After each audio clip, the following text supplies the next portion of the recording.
name is Jesse Zwick, and that just said it's recording, just to let you know.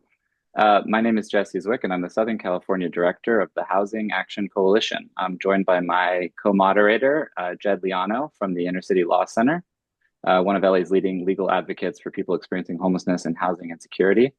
We're glad that you're here. And if you're here, you probably already know that housing is the defining challenge facing Los Angeles right now. Rents have risen faster than wages for decades in the city, to the point where over half of Angelenos spend more than 30% of their income each month on housing, and more than a third of residents spend over a half their income. We have the largest unsheltered homeless population. Young people can't afford to grow up and can't afford to stay where they grew up. Working families are commuting for hours each way just to be able to make ends meet. And meanwhile, we are building fewer new homes than ever, even as our population grows and our needs deepen. This is not a natural disaster, it's a policy failure, decades in the making, and it will take sustained political will to fix it. That's why we're here tonight. The Housing Action Coalition, for those that don't know us, is a nonprofit advocacy organization. Our members include over 175 organizations across California's housing ecosystem, from affordable and market rate developers, general contractors, land use attorneys, architects, engineers, labor unions, major employers. And our job is to push for policies and political leadership that will make it faster, easier, and cheaper to build the homes that Californians desperately need at every income level. We operate across the state, and we've recently expanded to Southern California because the need here is so acute. Tonight, we've invited three candidates running in the June primary for City Council District 3, Barry Worth-Gervin, John Rawlings, and Tim Gaspar, to answer some hard questions about where they stand on this complicated and critical issue. We've partnered with the Inner City Law Center because of their long history doing excellent work across Los Angeles. And we've tried to write questions that are direct, specific, and grounded in real policy, because LA's housing crisis deserves more than platitudes. And with that, I'll pass it off to Jed to say a few words, and then we'll get started. All right, Thank you. excellent. Thank you very much, Jesse. I want to start off by thanking our co-host for this event, Housing Action Coalition, and Jesse Zwick and the entire team over at HAC. Thank you for partnering with us to make this event happen. I want to thank the three candidates who have offered themselves in service to the city. But above all, and most importantly, I want to thank the people who came to listen and help drive this dialogue and hear what the candidates have to say.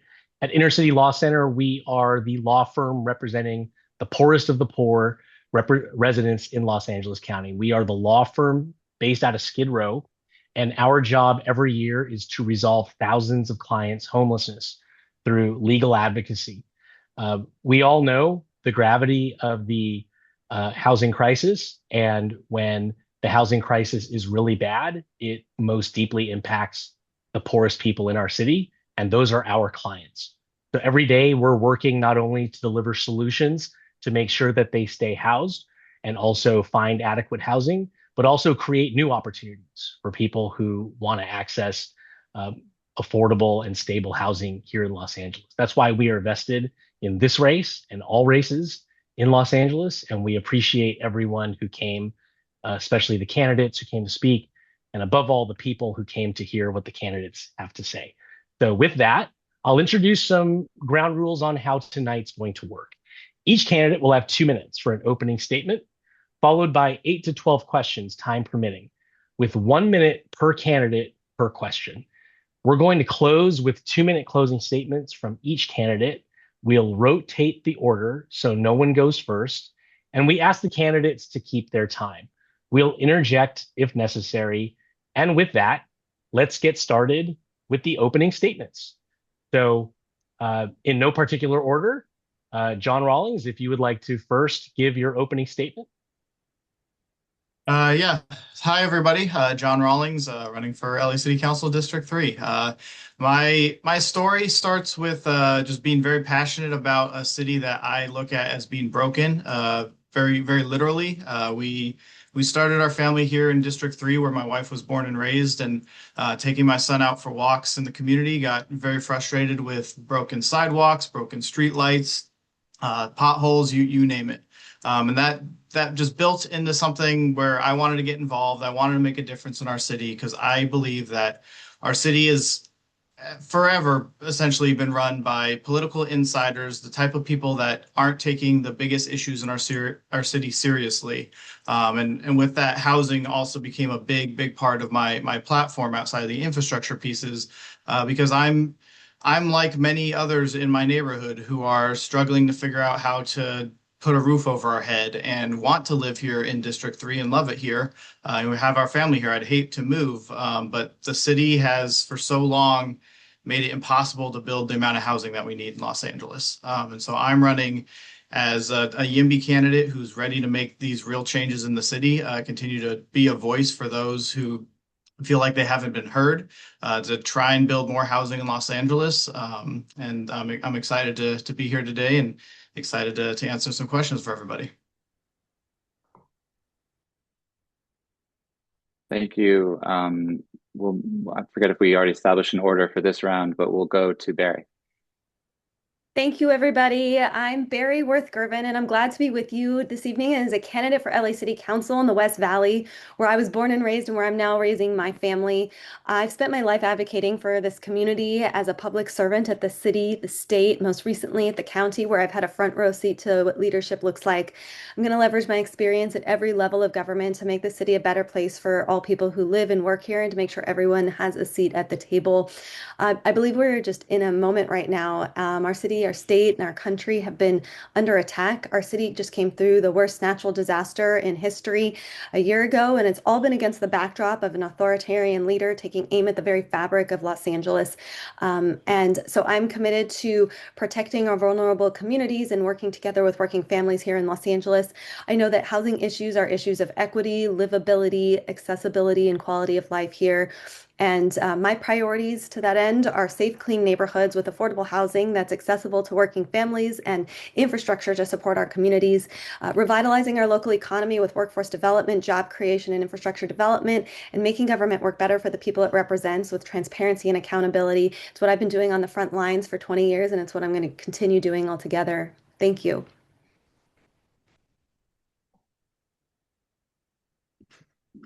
Thank you. Tim. Great, thank you. My name is Tim Gaspar. I'm born and raised in the San Fernando Valley. I've been here my entire life. Grew up in Canoga Park and Woodland Hills. My dad worked for the city. I went to all public schools.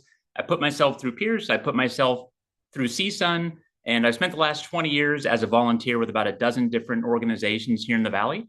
And I'm still active with most of those because making this community better is what I love to do. And that's where my heart is. And that's why I'm running for this seat. So for real estate, a studio apartment, when my wife moved here to LA in 03, a studio apartment in Canoga Park was $700 at that time. And now it's $1,800. And I think that type of example would be true regardless of what type of housing or where it's located. That would be the case. And the costs have gone up because of low supply and high demand. It's economics 101. We have a low supply because we have a city that has made it incredibly undesirable to build here. Builders do build in other cities. They just don't build in Los Angeles. And studies show that the primary driver of homelessness is the cost of housing. Additionally, without a supply of middle-class homes and apartments, it becomes really difficult to hire police officers, firefighters, teachers, the people that actually make this city run. So my goal is, if elected, to push for current laws and policies that are restricting construction and development to change or be eliminated. Implement a shot clock within city departments to guarantee a shorter timeline for builders. Implement and enforce laws that restrict corporate buyers, such as residential rehab facilities, support first-time buyers. There's a particular law that was written by Bob Hertzberg that I'm a big fan of that I would love to talk more about.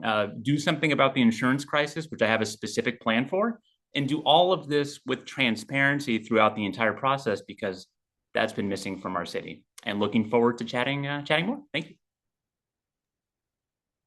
Thank you so much, candidates. And with that, we will launch into the question phase. All the candidates will respond to every question at 1 minute each. And after reading the question, I'll tell you the order in which this one will go. So as mentioned during my opening statement, LA is among the most rent-burdened, overcrowded cities in the country, with the fewest homes per capita and the largest unsheltered homeless population. Many people associate new residential buildings with rising rents, but academic studies have demonstrated how chains of moves kicked off by the construction of new market rate housing, including luxury apartments, create vacancies in older buildings nearby, driving down rents across the neighborhood and the city. So the question is, do you agree with this research consensus? And if so, what role should accelerating the production of market rate housing play in your efforts to make LA more affordable for residents at all income levels? Is it a necessary part of any affordability strategy? Is it sufficient? And with that, we'll start with Barry and then go to John and Tim. So Barry. Thank you so much. So I believe that we need housing at every level. We need more housing supply. Market rate homes expand supply and reduce pressure that pushes up prices everywhere. But we also need, while we target subsidies to people who need them most, but at the same time, we know that our affordability shortfall is real. We are facing an incredible shortfall. And so market rate production must be paired with affordability options. It's essential. It's an essential part to alleviate our already severe supply shortage, which is driving up these rents. But we can't just do market rate. We really need to do, we need to have strong affordability options. And so we need market rate housing, but only in areas that make real sense for our communities. If we build only at market rate, we're losing out on large swaths of our district that would otherwise be priced out. So we really need to have a healthy mix. Thank you. John? Yeah, so I do agree with that research. Market rate housing needs to be a huge part of how we're going to get out of the housing crisis. It's a huge supply and demand issue, and we have a lack of supply of all types of housing.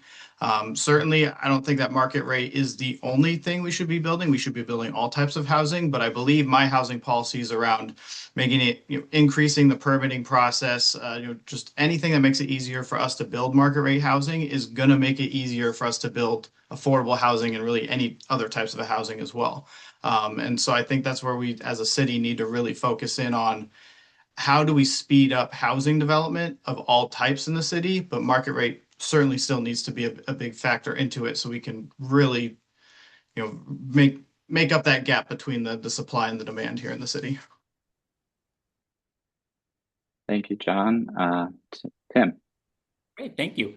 Yeah, I also agree with the study. So I think the most important piece to be able to bring rents down is more market rate. And I think that really needs to be our focus, because the more market rate housing we create, the lower that market rate is going to be as we increase supply. And we have so many significant challenges at just bringing these market units online. As an example, right now in West LA, there's a building with over 300 units that those units have been done for about 9 months. They've been sitting there for 9 months completely finished. They were supposed to get electricity back in November. They were promised in writing that they'd have electricity by November. And here we're in March and they still don't have it. And so that's really where we need to put, for me at least, most of our, most of the focus on market rate to bring rents down overall. And there are some specific places for affordable housing that we could be successful, like using LAUSD land to be able to utilize that for teachers and employees of LAUSD and being very strategic with that affordable housing. But I really think market rate is where we need to focus, because that's going to bring rents down for everyone. Thank you very much. Appreciate everyone's response. We're going to move on to the second question. The City Council voted last year to significantly lower the cap on rent increases for rent stabilized apartments from a range of 3 to 8% annually to a range of 1 to 4%. Annual rent increases are now limited to 90% of the consumer price index. A 1 to 2% pass-through charge for utilities was eliminated, and rent increases for additional dependents are no longer permitted. Would you have voted yes or no on this proposal? And please provide an explanation for your position. We're going to start with John, and then we're going to go to Tim and then Barry. Yeah, so I would have voted yes on this proposal. And the reason why is I don't think that rent controls are going to solve the housing crisis at all. But given the current state of our city and our inability to build, we do need to protect renters who are currently renting right now. The time it'll take us to build the market rate that we need, the affordable housing that we need to actually bring down, the cost of housing naturally is going to take far longer than it's going to take for these, the people in these situations to, to find more housing and get back on their feet if we just keep increasing their rents over and over. And so I would have supported the change to the RSO that city council did, but knowing full well that that's not a solution to bring down rates long term. But we do need to protect people now, or else more will become homeless in the city, and we can't have that either. Okay, and we'll move on to Tim. Thank you. Yep, I would have voted no on that. So we know that the issue with rents in the city of Los Angeles is not enough supply. I think there's agreement with that general piece. The reason there's not enough supply is because builders don't want to build here. We have been redlined. The city of Los Angeles has been redlined by major builders and major investors. And we've been redlined because the numbers don't work for the folks that actually want to build here. So passing this new rent control sends a message to builders that already don't want to build here. It reinforces that, and it makes it that much more difficult to be able to bring people to the city to build, to actually bring the rents down. So I look at rent control as something that you can do a press conference about it, and it sounds great. And folks that are tenants that are having trouble paying their rent are thinking, this is fantastic. This is the city doing something, but it's having the opposite impact. And we're doing it at the same time that we're asking landlords to provide fridges and air conditioning, which we should. That's absolutely true. But when insurance doubles and rent stays the same, it's an issue. Thank you very much, Tim. Barry. Thank you. Yes, I would have voted yes on this. The rent stabilization ordinance is incredibly important for renters in our city, and I think the council did a great job of capping rent increases starting this year, which is definitely a move in the right direction. It's not going to solve everything by every stretch of the imagination, but strong protections need to go hand in hand with code compliance, habitability, so renters don't have to choose between affordability and safe living conditions. So I would have voted yes on this. All right. Thank you all. Moving on to the next question. This is about a new state law called SB 79, which requires cities across California to zone for denser housing near major transit stops. The LA City Council is set to vote soon on how to implement the law, specifically whether to upzone around all major transit stops in high opportunity neighborhoods, or whether to delay implementation for bus rapid transit stations like the G Line, as well as future rail stations planned along the Sepulveda Transit Corridor. Do you support the law, and should LA move forward with fully implementing it, including around BRT and future rail stations, or do you favor delaying its implementation wherever possible? And we'll start with Tim, and then Barry and John. Great.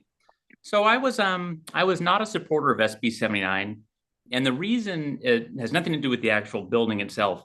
I don't support any state law that takes away the ability for the community, the neighborhood council, or the city council to be able to actually have input. In our communities, neighborhood councils were created for a reason. We need to be able to have input. And SB 79, it takes that away. So I'm not supportive of the law for that specific reason. And in regard to potential additional upzoning, I would say SB 79 is going to be huge. It's the law. We're going to make it happen. We're going to build a lot.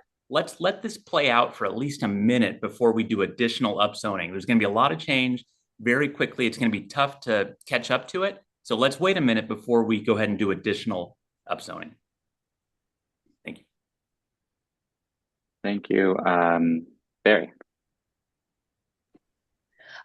Okay, so I worked in the state legislature actually when SB 9 first went through, and I know a lot about the reasons why we're here with SB 79 is because local governments haven't been meeting our RHNA numbers. We haven't been meeting our housing requirements in local governments, so the state had to step in and take some control away, and it really creates some friction between the local governments and the state governments. But if the city was doing a better job, if cities across the state were doing a better job of meeting our RHNA numbers, the state probably wouldn't have had to step in the way that it did. But here we are. And so I really do believe in transit-oriented development and the reasons that we need to be doing this. I believe that it is we have to be thoughtful about how and where we do this. And so I see a lot of opportunity to build all throughout our district around transit with local input, smart planning. And what I really want to focus on is making sure we have infrastructure to match when we build housing. We need to make sure that we have infrastructure in place. Thank you.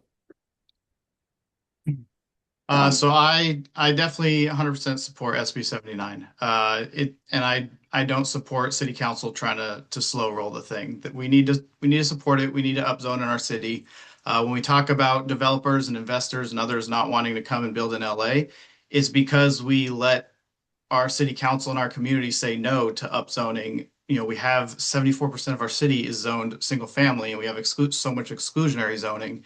It's impossible to build here, and that's why the state has to come in and tell us how to do it, because we're not letting people come in and build densely like we need to around transit.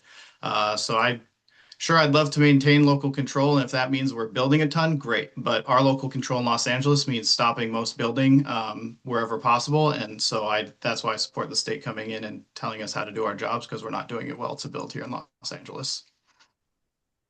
Thank you. Thank you very much, And John.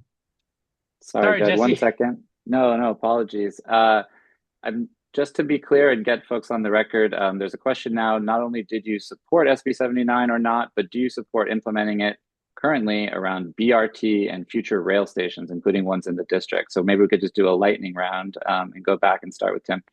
Yeah, I support the law. It's the law. We need to follow the law, and I'm not going to push back against anything that's actually a law on the books. Thank you. Barry? Yes, I'm excited about opportunities to build around BRT stations. Thank you. Yes, I'd love to see us build more around BRT and all transit stops. Awesome. Thank you all. And moving on now. Sorry, Jed. No worries. Thank you, everyone. We're going to move on. I want to talk about housing first. Housing first, the longstanding policy consensus that offering housing as quickly as possible and without conditions to people experiencing homelessness as the most effective path to improving their health and reducing harmful behaviors is coming under fire from the new federal administration. HUD Secretary Scott Turner claims bluntly that, quote, it doesn't work, end quote, and has pushed to defund permanent supportive housing programs across the nation, advocating instead for temporary housing programs that require participants to be sober or participate in treatment. Is the Trump administration right or wrong? And please provide an explanation for your position. We're going to start with Barry, and then we're going to go to John and then Tim.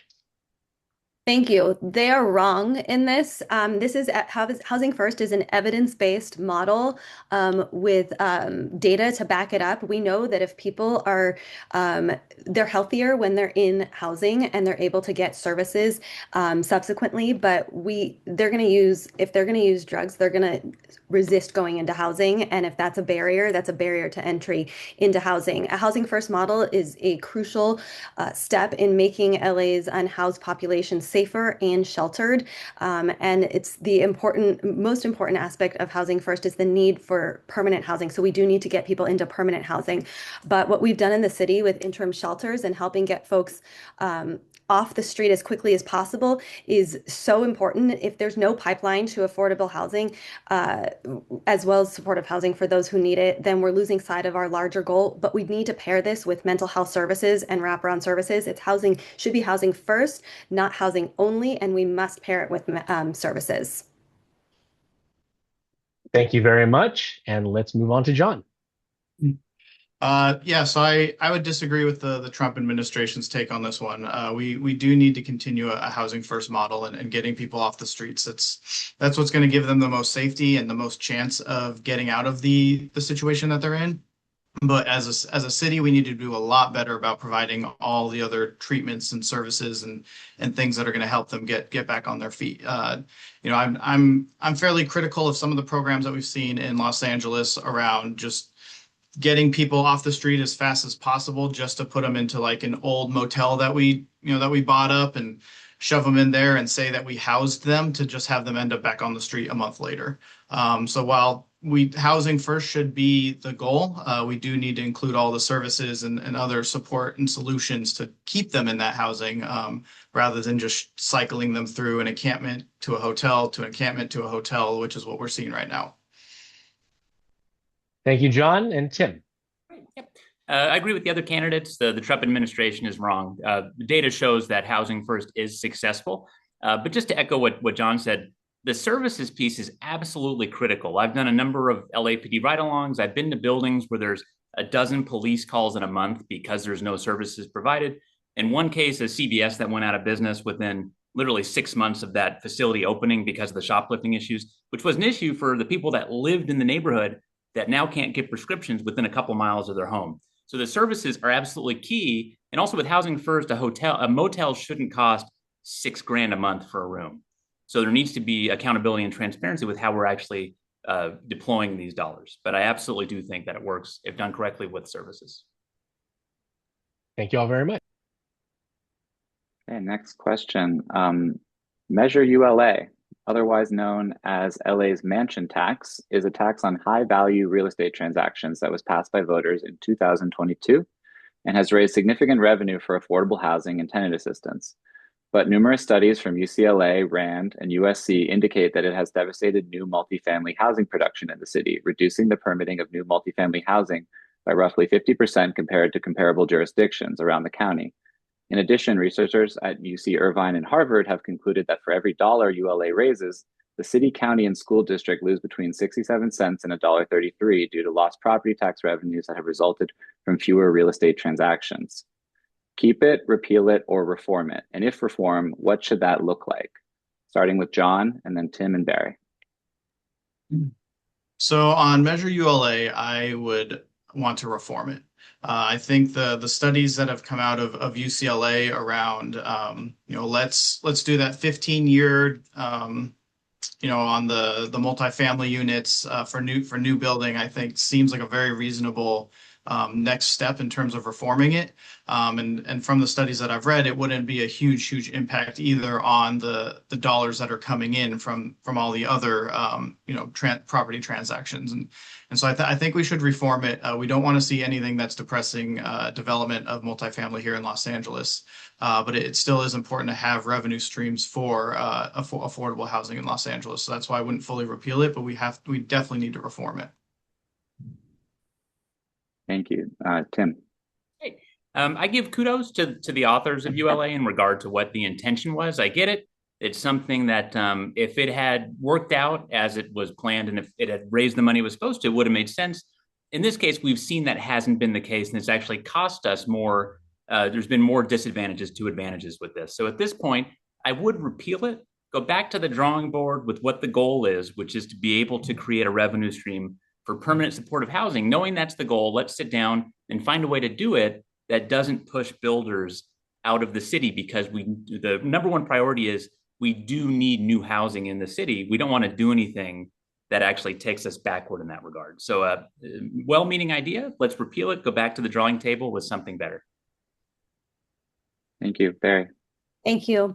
Yeah, I've read the UCLA report, and we know, it was well intentioned, but it has definitely hit some roadblocks and created some additional blocks for building new housing in our city. And so I believe that we need to reform it.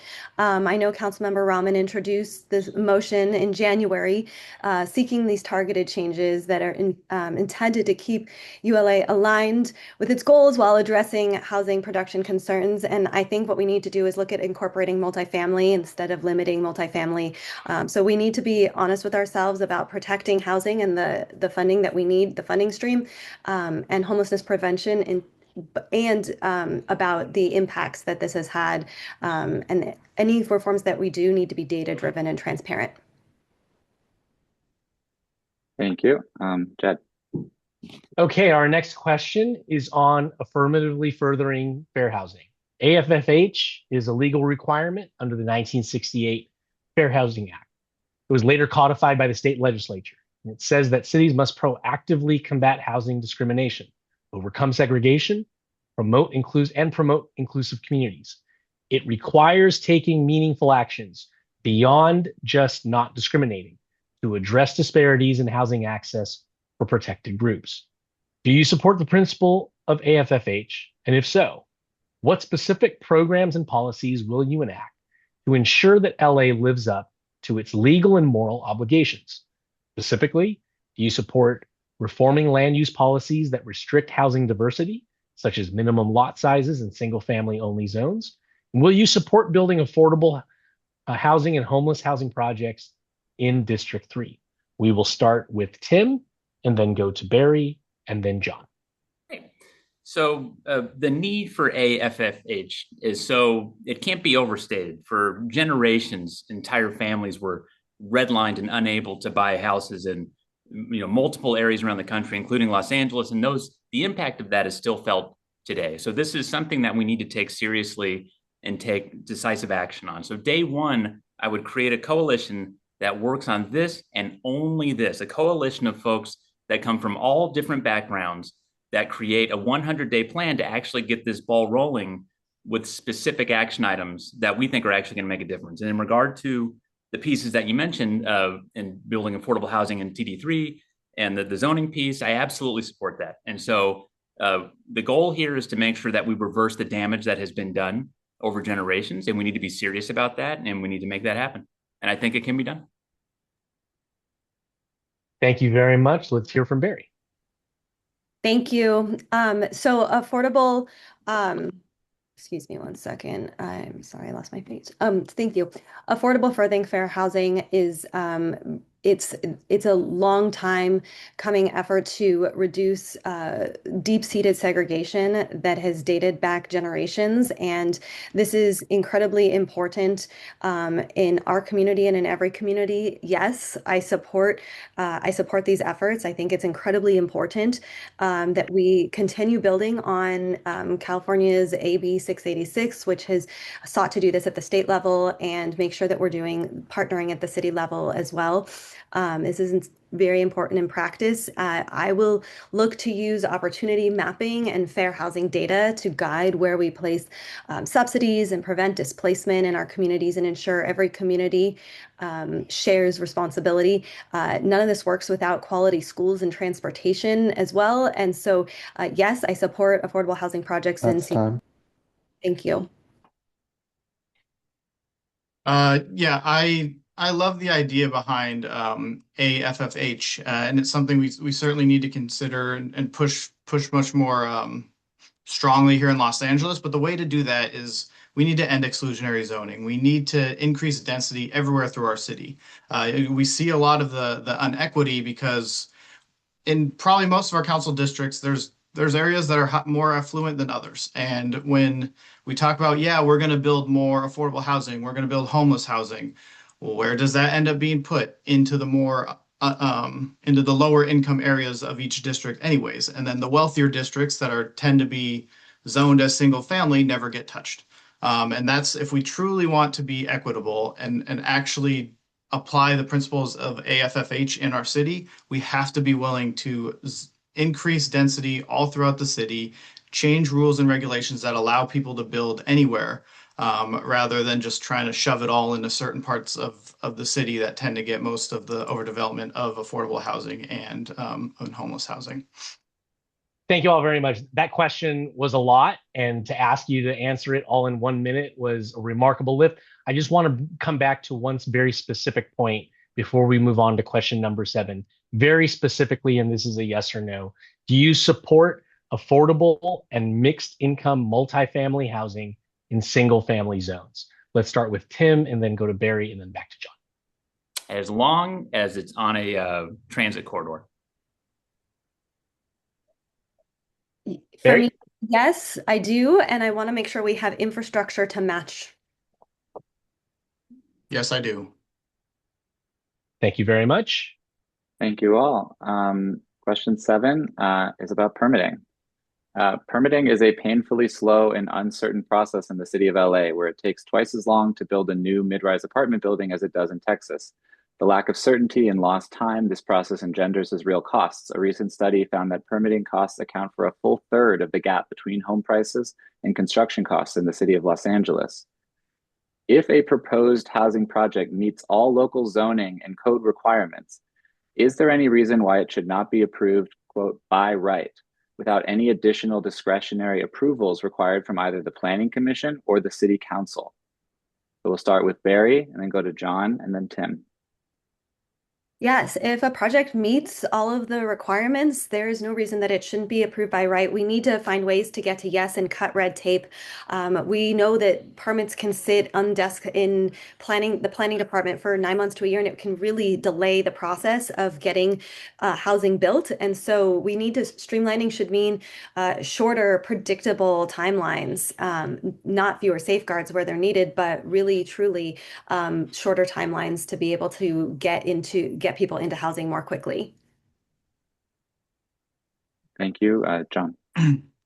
Yes, if a project meets all the requirements and is ready to go, yeah, we should make it by right. And I think a lot more projects we should allow to be by right and change some of our permitting and zoning laws so that we can get more done quickly. But to do that, we do need things like a shot clock, in the permitting department, so they actually adhere to the timelines that we've set forth, so developers know what they can expect. And we need to find ways as well to eliminate our city council members and other members of our community from putting together lawsuits or whatever other things they want to do to prevent and slow down housing that just because they don't like it.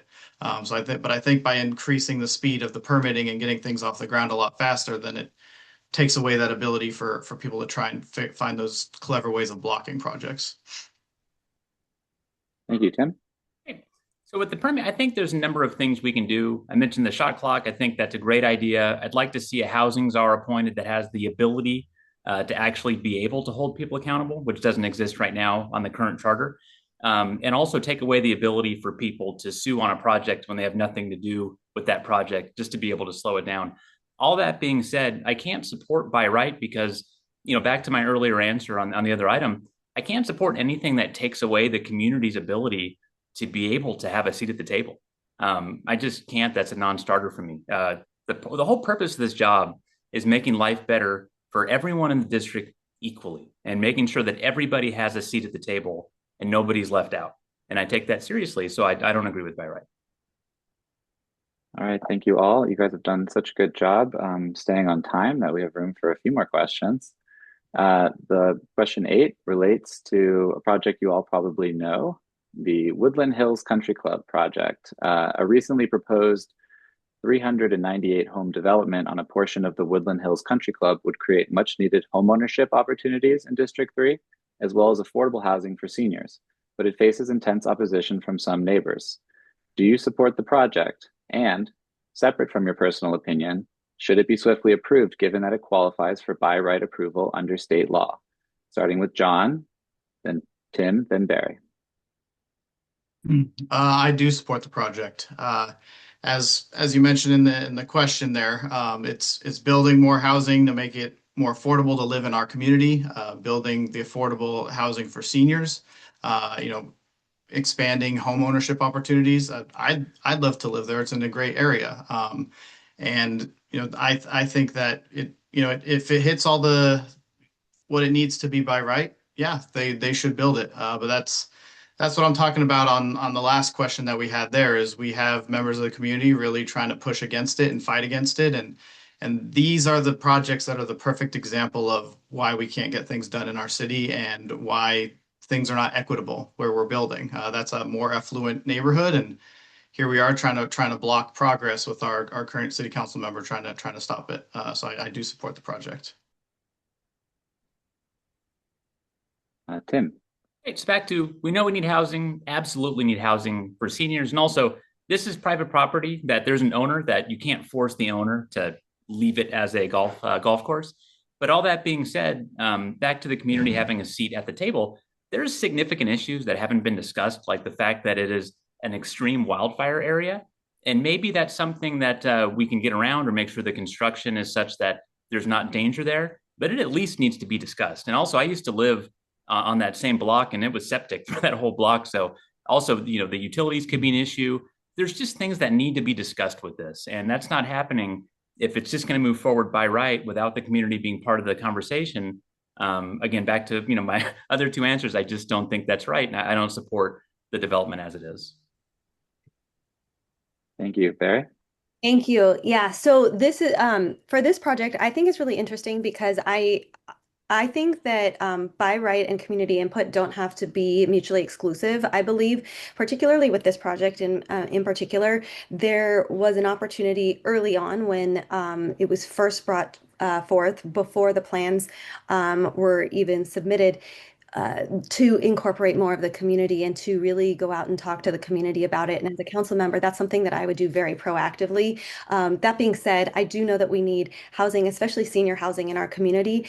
So I'm looking for opportunities to find that in our community. One of the things I'm really concerned about is building housing in a high fire severity zone. And I haven't seen, with regard to this project yet, any plans to address evacuation plans or anything like that. So I have some real concerns about it at this point.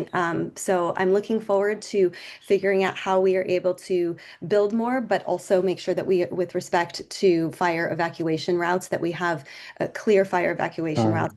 That hasn't been met yet. Got it. And just to go really quickly, because again, there were a lot of components to this particular question. Can we do a yes, no, and do you support the project? Starting again with John. Yes. Tim? Barry? I can't give a yes or no yet because I'm really interested in the fire evacuation zones and I want the housing in our community, but I'm not clear on the fire plans yet. Okay, thank you. Next question is a bit niche, but dear to my heart. It's about something called single stair reform. Cities across the United States are innovating and reforming state and local building codes to bring down the cost of construction. One of the most popular reforms has been adopted in cities like Austin, Memphis, and even in Culver City. Would allow multi-family buildings up to 6 stories in height to be served by a single exit instead of 2. Advocates point out that it leads to more affordable, livable, family-size apartments and has been practiced safely for decades in Seattle, New York, and the majority of Europe and Asia. Firefighters have nonetheless raised alarms about the possibility of safety issues.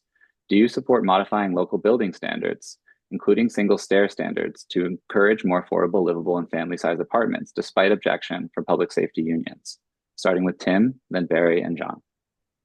So I looked at some research related to newer buildings, and I looked specifically at, has anyone ever lost their life in a fire because a building was a single staircase, and a building built in the last 30 years. And from what I saw, the answer is no. Nobody has ever lost their life as a result of that. So I see no reason that we can't do single stair, as long as the building obviously meets the other safety criteria that's required in the year that it was built. A single staircase seems like something that's perfectly reasonable to me. And then it has this benefit of being able to accommodate hopefully more units, larger rooms, etc. So it seems like a great idea to me. Thank you. Barry? Thank you. Yeah, this is one of those areas that it's a small code change, but really with potentially big housing outcomes. So I'm really interested in looking into this more deeply because I think as long as we're pairing it with the strong life safety standards that that I read about with additional sprinklers and things like that, in working in conjunction with our fire department to make sure that there's ingress and egress, I think it could be a really good way to be able to build more and build quicker. I know it's been implemented successfully in cities like New York and Seattle, and so I'm interested to see what we can do here in LA with it. Thank you, John. Yeah, these are the fun little niche building code things, like you said, Jesse, and I support single stair reform. And I believe that LA City Council is already moving forward on single stair. I think it was early last year that they might have been talking about it. But I'd love to see them continue to push it forward, get it implemented into our building code, and from there start figuring out what are other new codes and things that we could be doing to increase housing supply and making it easier to build. And as Tim said, some good points there about single stair is great because it allows either larger room sizes or more units in a building, and so I think it's a great tool at our disposal that we've seen work in a lot of other major cities already across the country. Thank you all. Next question relates to something I think that Tim raised very early on, which is LEDWP. Fully constructed buildings across Los Angeles are sitting empty because LEDWP cannot connect them to power in a timely manner. A study from the Los Angeles Business Council found that on average, new underground utility connections add 245 days to a project timeline. with overhead work adding 140 days on average. Will you commit to making utility connection delays at LADWP a priority? And what specifically would you do to address this issue that is hamstringing new residential construction? Starting with Barry, then John, then Tim. Thank you. I was just talking to somebody today about this, and yeah, for as long as it takes us to actually build a housing project, then once it's finally built, not being able to move people in because it's inhabitable because the power is not connected is just another delay and another barrier. And we need to have LADWP partner and partner with LADWP to make sure that we are accelerating these timelines to be able to again get more people into housing. LADWP has reforms like Project Powerhouse that really show us what's possible when we prioritize the affordable and permanent supportive projects. So I think I would look to work together with LADWP to make sure that we are really pushing this forward in a stronger, quicker way and identifying areas where we could be doing DWP incentives and things like that because we need to work together to make sure that we are fast tracking this much more and not this isn't a barrier to getting people into housing. Thank you, Tim. Yeah. Seems to be when I talk to builders. This has probably come up more than any other item. And so my dad was a meter reader with Department of Water and Power for 20 years. So hopefully I don't get hit by lightning from heaven for saying this, but this is a significant issue. And I got to be honest, I don't understand it because the building that I was talking about earlier today, they have in writing from the department, you're going to have electricity in November of 25. And now it's 4 months later. So there's just a lack of communication there. And there obviously needs to be accountability. That's not there right now. So if I was elected to city council, I would absolutely prioritize that and first get to the bottom of what exactly is the issue so that we can make a plan to be able to resolve it. Because I don't get it. And none of the people that I've spoken to in the last few months understand it either. But it is a significant issue. Thank you. It looks like we have time for at least one or maybe two You more want me to questions. answer that question, Jesse? John didn't get to answer. Oh, I'm so sorry. I lost track of my rotation there. Please.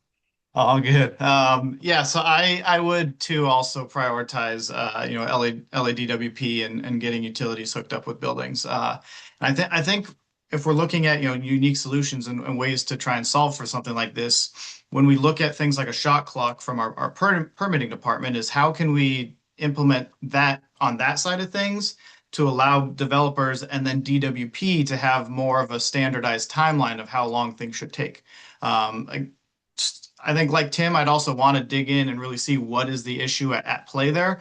But at least having more standardized timelines of how things should be happening in the city in terms of permitting or getting your utilities turned on could hopefully speed up some of that process. And so I think making sure that all departments are working together in conjunction and in a less siloed way than we currently see in the city could be a good way of trying to solve this issue. Thank you. Apologies again there. One more question that we have time for. The state having to do with RHNA numbers, which is the Regional Housing Needs Allocation that is assigned to every city in the state on an 8-year basis. To meet our state mandated housing goals, the city should be permitting roughly 60,000 homes a year. It is currently building less than 15,000 annually. What is the single boldest thing you would do in office to jumpstart housing production in Los Angeles? Starting with John and then moving to Tim and Barry. I think the single biggest thing,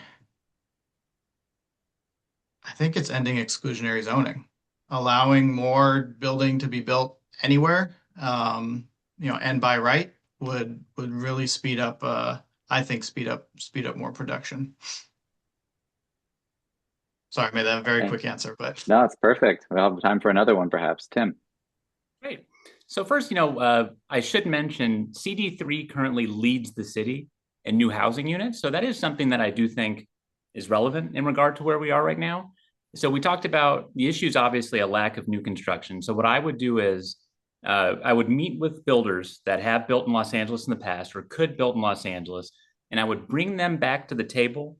And that shot clock that John has also mentioned is, I think, the most important thing because The biggest reason that builders don't build is it takes too long because with interest rates where they're at right now, time is money. And if for a property to sit, if the holding costs on it are much, much, much, much more than they were back in 2020 when money was free. And so that would be the first thing I would attack is the amount of time it takes. And I'll bring builders back to the city as we resolve that to get building started immediately. We have folks that want to build, they just won't right now because of the situation in LA. Thank you, Barry. Thank you. So for me, I think I would create, I'm calling it a rubric. It's probably not the technical term, but a list of uh, realities that have to be met. And if these realities are met, I would really push to fast track. And if we are, if they're not acted on, I would create a deadline to through which that things would just automatically pass through because I think it just things sit on the desk in planning for way too long, and I want to make sure that we create a little bit of urgency to be able to act on these items. All right, thank you everyone for your answers this evening. I want to reserve enough time for everyone to give a closing statement and get everyone out by 6:30 as promised. So with that, I will open up closing statements, beginning with Barry, and then John, and then Tim. Well, I just want to take a moment to thank you for convening us tonight and for having us all to talk about what is really like the most pressing issue facing the city of Los Angeles. We can't talk about issues facing the city of Los Angeles without putting this front and center, and that's why this is a priority for me in my campaign. You can't talk about Los Angeles right now without talking about housing, and increasing affordable housing is a central pillar of my priority plans. And I believe we need housing that matches our workforce, and I'm ready to dig in to make that happen. I'm looking forward to working together to create real affordable housing solutions in our city and right here in the West San Fernando Valley. We can't say not here. We have to say everywhere in our communities. And so I'm looking forward to doing that with mixed use development, with transit oriented development, and finding ways to really make our city livable and workable for everybody who lives in and wants to live here. So I'm committed to being a partner with you, and I'm really proud of our strong coalition of endorsements. I hope you'll check it out on my website. It's berryforthevalley.com. And comes from deep, my reasons for doing this come from years of loving in this community and deep community relationships developed over 20 years of service in this community and wanting to make life better for all of us who live and work here. So I'm looking forward to digging in and doing the hard work with all of you. And I'm again committed to being a partner and just want to thank you for having me tonight. Thank you. Who did I say next? John. Yeah, I'd also like to thank everybody for being here and listening in tonight. When I look at the housing crisis in Los Angeles, I mean, this is a crisis across the whole country, but to me, this is one of the number one issues facing Los Angeles today. And the only way we're going to get out of this type of problem is electing new, very bold leaders on housing, leaders who will say the things that are hard to say in their communities because they know how vitally important it is to get more housing built. And so that's why we need leaders willing to say, let's end exclusionary zoning. Let's build things by right that are not trying to block any projects in their district and just want to get things done, get things built, work with developers to figure out solutions, figure out where the roadblocks are, get rid of those roadblocks and keep building.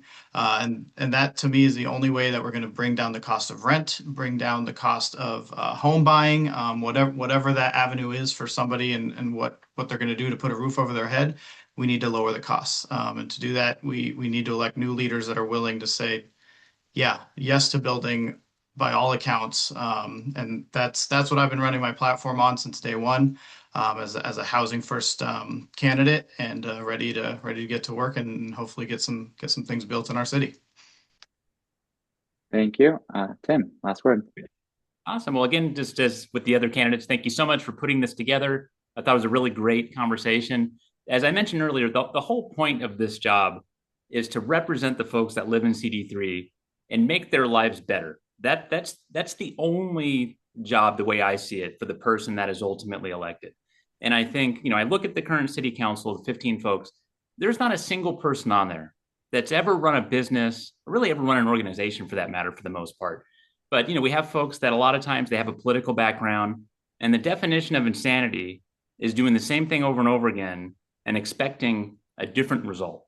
And so I believe that there needs to be a business person that's at least in the room. We shouldn't have a room full of business people on the city council, but we need that voice in the room to be able to think like the folks that would actually build here, to be able to have that voice, to be able to bring those folks back to the city, because that hasn't been happening. And if we continue to elect folks that have a political background instead of a real world political background, we're going to get the same result at the end of the day.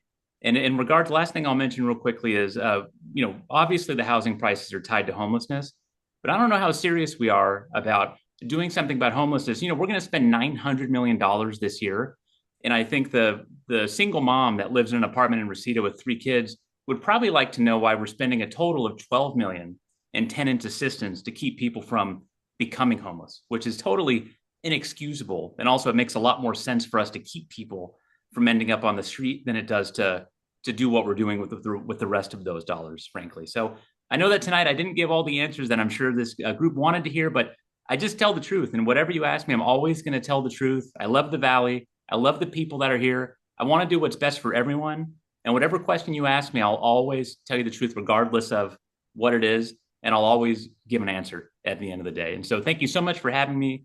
And lastly, I'm happy to have one-on-one coffee with anybody here watching, any of the folks that moderated, to dig deeper into these issues. I love talking about them. I love making a difference, and look forward to chatting more. So thank you. Thank you to all 3 candidates. You guys did your homework. I'm happy to hear that there are 3 candidates that support the goal of adding more housing options for people of all income levels in our city. There were over 135 people who signed up for this forum, most of whom are from District 3. So clearly this is a priority to your constituents or your future constituents. And thank you to my co-host, Jed, at the Inner City Law Center. I think we were able to team up on a wide berth of questions. There are no right answers. We just wanted your in-depth opinions. Well, it's not true. There are some right answers, but we appreciated the diversity of views and the forthrightness of all of you in your answers tonight, and I appreciate that. I don't know if Jed, if you want to add anything. Everybody tuning in, whether you're home, on the train, in your car, on Zoom, listening to this, thank you for joining us and making this conversation so successful. We hope that this conversation was helpful to you in deliberating whom you're going to vote for, and we appreciate you joining us. Thank you, Jesse. Thank you. Thank you all. The primary is in June. Everyone should mark that on their calendars and think carefully about the answers tonight and who they think would best represent them and the issues of housing and affordability in the city. So thank you again to all the candidates and everyone attending tonight. Awesome. Thank you. Thank you. All right. Thank you, everybody. Have a great night.